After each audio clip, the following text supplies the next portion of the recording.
ബഹുമാനപ്പെട്ട head mister, പ്രിയ teachers, സ്നേഹമുള്ള കൂട്ടുകാരെ, ഇന്ന് ഭാരതത്തിന്റെ 78ാം സ്വാതന്ത്ര്യ ദിനം നാം ആഘോഷിക്കുന്നു. എന്തിനാണ് വർഷം തോറും നാം സ്വാതന്ത്ര്യ ദിനം കൊണ്ടാടുന്നത് എന്ന് നിങ്ങൾ ചിന്തിച്ചിട്ടുണ്ടോ?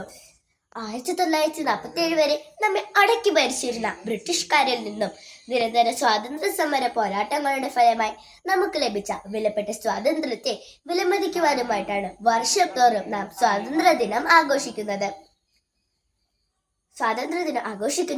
സ്വാതന്ത്ര്യദിനത്തിന്റെ നീണ്ട 77 വർഷം പൂർത്തീകരിക്കുന്ന ഈ വേളയിൽ നമുക്ക് അഭിമാനിക്കാൻ ഏറെയുണ്ട്.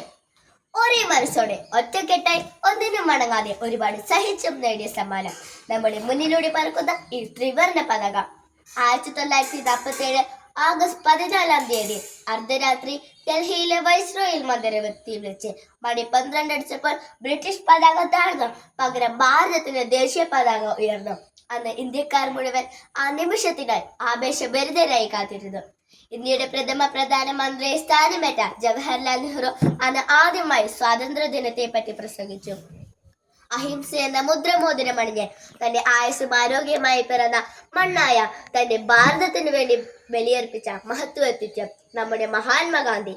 അദ്ദേഹത്തെ കുറിച്ച് ഓർക്കുമ്പോൾ അഭിമാനം കൊണ്ട് തുടിക്കാത്ത ഒരു ഭാരതീയനും ഉണ്ടാവുകയില്ല. പക്ഷേ അഹിംസ എന്ന വാക്കിന് ഇന്ന് പ്രസക്തിയുണ്ടോ? അക്രമം ദിനപ്രതി കൂടുന്ന ഈ സാഹചര്യത്തിൽ നമ്മുടെ മഹാത്മാഗാന്ധിയുടെ ആത്മാവ് പറയുന്നുണ്ടാകും, അരുത് മക്കളെ, അഹിംസ കൈവിടരുത്. എന്താണ് സ്വാതന്ത്ര്യം?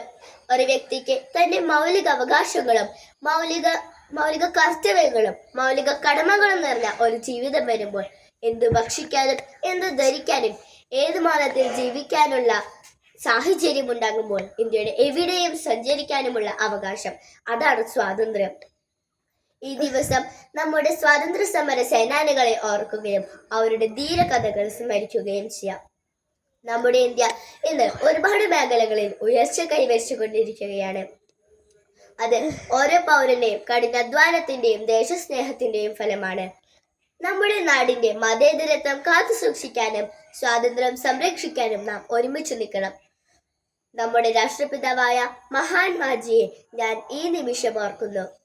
ഏവർക്കും സ്വാതന്ത്ര്യ ദിനം ആശംസകൾ നേർന്നുകൊണ്ട് എന്റെ ചെറിയ വാക്കുകൾ ഞാൻ ഇവിടെ നിർത്തുന്നു. ജയ് ഹിന്ദ്.